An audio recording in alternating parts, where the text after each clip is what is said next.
Ready? All right, guys. Going to go over the homework that I signed, 53, 57, and 58.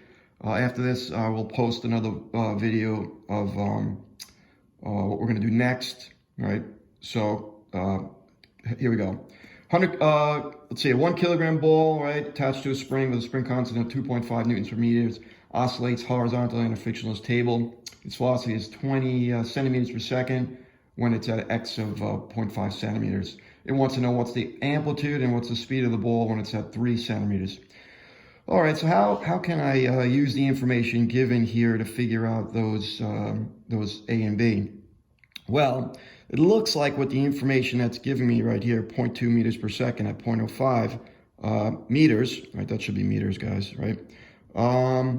I can get the total energy of the system, right? Total energy is going to be the potential energy plus the kinetic energy at these conditions, right? So it looks like I have some spring energy plus kinetic energy, right?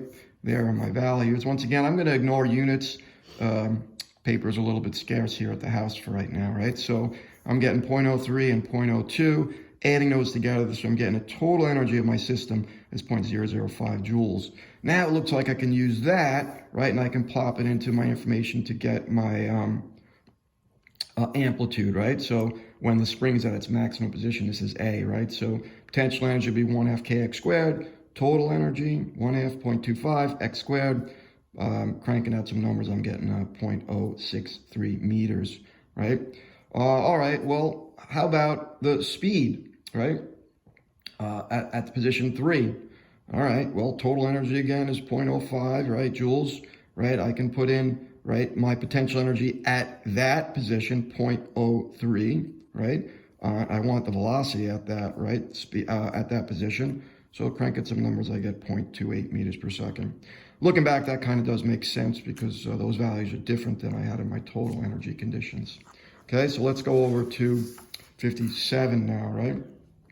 57 look like, well, this looks like the one that we kind of did in class, right? Kind of like a crash and stick. So I have one box on a spring, right, at rest. Another one comes zipping to it. What happens? We get a nice little crash and stick.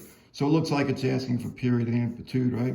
Period 2 pi mk, plugging that values in. I'm going to get 1.27 seconds for the period.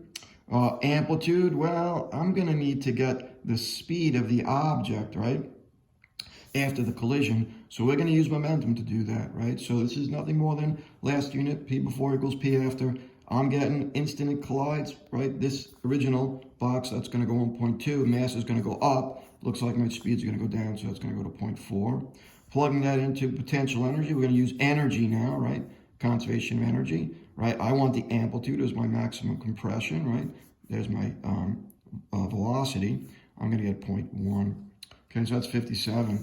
Let's take a 58. 58, I get this bullet smashing into a block. Well, believe it or not, it's just nothing more than another crash and stick right here, right? So we're getting some conditions here. Well, this is going backwards here, right? It's going to, I think it gives us the elongation of the spring, or compression, I should say, after the collision, and I want to work backwards and see how fast the bullet is going. So it looks like I'm going to use energy, right, to get the speed of my system.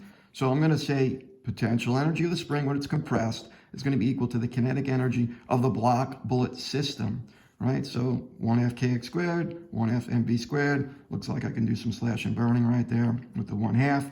It looks like I get a speed of the system to be 4.9 meters per second. So this is the bullet in the block. I'm going to work backwards momentum now, right, to get this the speed of the bullet, that is, right? So the P of the bullet plus the P of the bullet in block, right? So 0.01 V equals 1.01 mass of the block system, 4.9. Doing a little bit of math, I get 490 meters per second, which makes sense. So those are the solutions to 53, 57, and 58. All right, next video coming your way is going to be spring mass system vertically. All right, stay safe.